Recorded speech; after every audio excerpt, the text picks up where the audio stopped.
ناظرین آپ جانتے ہیں دو کام ایسے ہیں جو شیطان پر بڑے بھاری ہیں، شیطان کو اس سے بڑی تکلیف ہوتی ہے، ایک اذان اور دوسرا نماز۔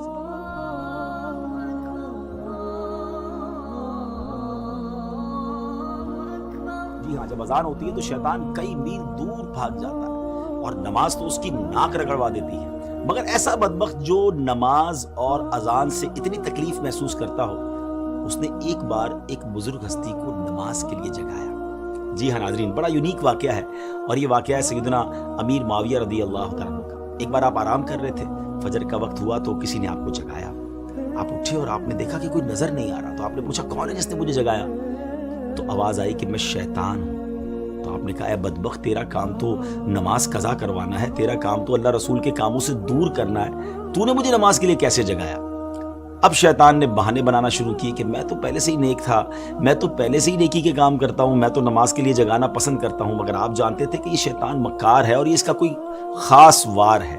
اللہ والے تو شیطان کے واروں کو پہچان لیتے ہیں۔ تو آپ نے فرمایا کہ مجھے سچ بتاؤ کہ تم نے مجھے کیوں جگایا؟ تو شیطان کہتا ہے کہ حضور بات یہ ہے کہ اگر آپ نماز کے لیے نہ اٹھتے تو مجھے معلوم ہے کہ آپ کو نماز سے کتنی محبت ہے، نماز قضا ہونے کی وجہ سے آپ خوب گریہ وزاری کرتے، اللہ کی بارگاہ میں خوب روتے، اور اللہ کریم آپ کی وہ گریہ وزاری کو قبول فرما کر آپ کو ایک نماز کا گناہ تو معاف فرماتا، مگر ہزاروں نمازوں کا ثواب بھی عطا فرما دیتا۔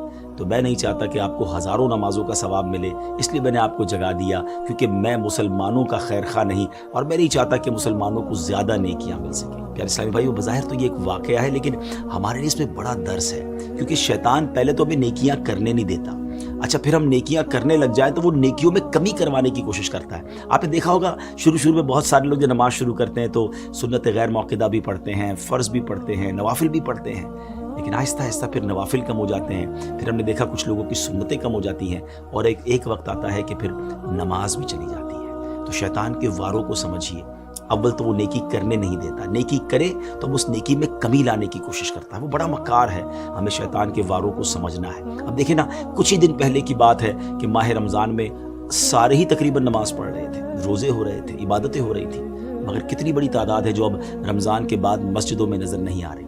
ایسا لگتا ہے نا کہ شیطان اپنے واروں میں کامیاب ہو گیا۔ اسٹرانگ بنیے، ہم رمضان میں بھی اللہ کے بندے ہیں، ہم رمضان کے بعد بھی رب کے بندے ہیں، نماز صرف رمضان میں تو فرض نہیں ہے نا۔